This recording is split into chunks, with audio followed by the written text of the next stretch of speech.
నమస్తే అండి, welcome to our channel. మనతో ఈరోజు సీనియర్ జర్నలిస్ట్ అంకమరావు గారు ఉన్నారు. సార్ నమస్తే. సార్ నమస్తే అమ్మా. సార్, ఇప్పుడు కేంద్రంలో ఏదైతే ప్రొటెస్టులు చేసి ధర్మేంద్ర ప్రధాన్ రాజీనామా అయ్యేలా చేశారో, ఇప్పుడు అదే వ్యూహాన్ని జగన్ గారు ఆంధ్రప్రదేశ్లో కూడా వర్తింపజేయాలని చూస్తున్నారంట. సో ఇప్పుడు ఏదైతే మెగా డిఎస్సిలో అవకతవకలు జరిగాయి, సో రాజీనామా చేయాలి లోకేష్ గారు అని చెప్పేసి ఆయన కూడా ఒక సీజేపీని నేను కూడా రెడీ చేస్తాను అని చెప్పేసి ఆయన మాట్లాడుతున్నారు. దానికి నారా లోకేష్ గారు కూడా తిరిగి మాట్లాడారు. మీరు కూడా రండి, మధ్య కుంభకోణం గురించి మాట్లాడదాము, నాకు ఎలాంటి భయము లేదని చెప్పేసి. ఇదంతా ఏంటి సార్, దీన్ని ఎలా చూడాలంటారు? ఇప్పుడు కేంద్రం నీటు పరీక్షల్లో అవకతవకలు జరిగాయని చెప్పిన ఒప్పుకొని విద్యాశాఖ మంత్రి చేత రాజీనామా చేయించారు. విద్యాశాఖ మంత్రిగా రాజీనామా చేశారు. ఇక్కడ డిఎస్సి, ఈ డిఎస్సి దాంట్లో గతంలో ఉన్నటువంటి ఇబ్బందులన్నీ న్యాయస్థానంలో తొలగించుకొని 134 రోజుల్లో అటు నిర్వహించేసి 15,941 మంది, అంటే 16,347 మందిని మామూలుగా వాళ్ళు నియమించాలి. కానీ ఈ రిజర్వేషన్లకు సంబంధించి సరైన అభ్యర్థులు రానందువల్ల వాటిని పక్కన పెట్టడం కూడా జరిగింది.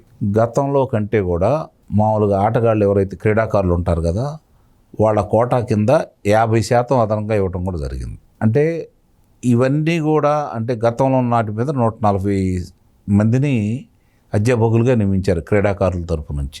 అవన్నీ కూడా పారదర్శకంగా జరిగినాయి. 30,000 గ్రీవెన్సెస్ జరిగినాయి ఏదైనా అభ్యంతరాలు ఉంటాయని చెప్పని. వాటన్నిటికీ సమాధానాలు ఇవ్వటం జరిగింది. ఆ తర్వాత కోన శశిధర్ కావచ్చు, లేదంటే జైన్ గారు కావచ్చు, వీళ్ళు చాలా స్పష్టంగా ఎవరైతే అభ్యర్థులు వాళ్ళు మా నవీన్ అనే అతను, అట్లా మిగిలిన వాళ్ళు కూడా వాళ్ళు ఏదైతే అభియోగాలు మోపారో దానికి సంబంధించినంత వరకు సాక్ష్యాధారాలతోటి స్పష్టంగా వాళ్ళకి ఎందుకు రాలేదు ఏంటని చెప్పడం కూడా జరిగింది. ఇన్ని విషయాలు వీళ్ళు చెప్పిన తర్వాత అక్కడ ప్రభుత్వం ఒప్పుకుంది లీకేజీ జరిగిందని చెప్పని. తర్వాత ఇంతమందికి అన్యాయం జరిగిందని చెప్పి దానికి నైతిక బాధ్యత వహిస్తూ ధర్మేంద్ర ప్రధాన్ గారు ఈరోజు రాజీనామా చేశారు. ఒక రకంగా అది ఈరోజు గొడవ పెరగకుండా ఉండటం కోసం జరిగినటువంటి మంచి పనే, దాంట్లో అనుమానమే లేదు. ఇక్కడ ఏం జరిగిందని, ఏ ఒక్క అభ్యర్థి అయినా నాకు అన్యాయం జరిగిందని చెప్పి న్యాయస్థానాన్ని ఆశ్రయించాడా? 3,20,000 మంది దాంట్లో పరీక్షలు రాశారు. వివిధ విభాగాలు కలిసి 5 లక్షల చిల్లర, 3,20,000 మంది పరీక్షలు రాశారు. అందులో 16,000 మందికి, అంటే 15,941 మందికి ఈరోజు నియామక పత్రాలు వాళ్ళ కుటుంబ సభ్యుల సమక్షంలో అంగరంగ వైభవంగా అందజేయటం కూడా జరిగింది. మరి ఆ రోజు ఏ అభ్యర్థులు న్యాయస్థానాన్ని ఆశ్రయించలేదు కదా, మాకు అన్యాయం జరిగింది అని చెప్పని. మీరు గతంలో నిర్వహించినటువంటి ఏదైతే గ్రూప్ 1 పరీక్షలు ఉన్నాయో అందుట్లో అవకతవకలు జరిగాయని, అర్హత లేని వాళ్ళ చేత పరీక్షా పేపర్లు దిద్దిచ్చారని మీ మీద అభియోగాలు ఉన్నాయి కదా. దానికి ఆధారాలు కనపడబట్టి వాళ్ళని పక్కన కూర్చోబెట్టారు కదా కొంతమందిని. దానికి ఇప్పుడు న్యాయస్థానంలో వాళ్ళు విచారణ ఎదుర్కొంటానే ఉన్నారు కదా. అంటే అవి ఆధారాలు చూపించారు కాబట్టి న్యాయస్థానం కూడా పరిగణలో తీసుకొని వాళ్ళ మీద చర్యలకు ఉపక్రమించారు.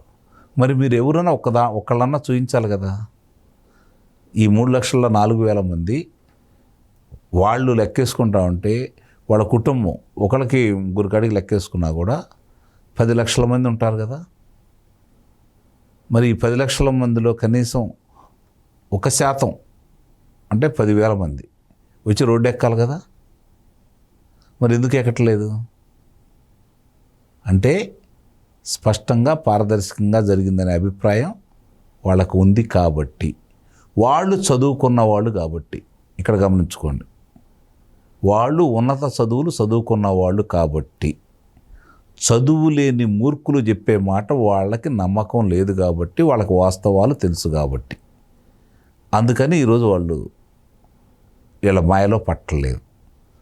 ఇక లోకేష్ గారి గురించి ఆయన చాలా స్పష్టంగా గతంలోనే ఏదైతే వాళ్ళ ఇంటి పరిసర ప్రాంతంలో, తాడేపల్లిలో వాళ్ళ ఇంటి పరిసర ప్రాంతాల్లో ఉండి ఆయన ఆ రోజు కూడా ఆయనకు ప్రశ్నలు సంధించారు.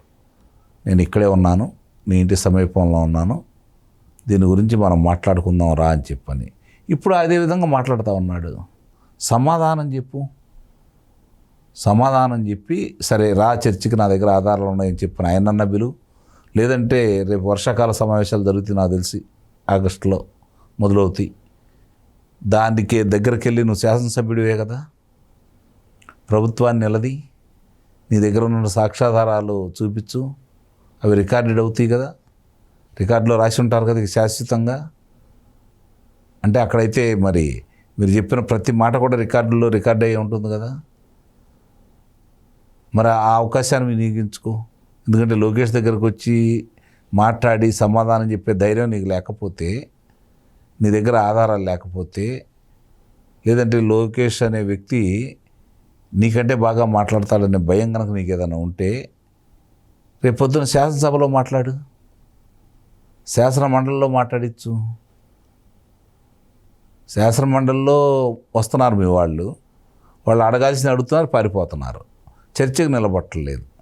మరి ప్రజలకి అదే ఈరోజు ప్రజలకి రోజు రోజుకు కూడా మీ మీద అభిమానం తగ్గటానికి, మీరు చెప్పే అన్ని నిజాలు కావని వాళ్ళు భావించడానికి మీ ప్రవర్తనే కారణమవుతుంది.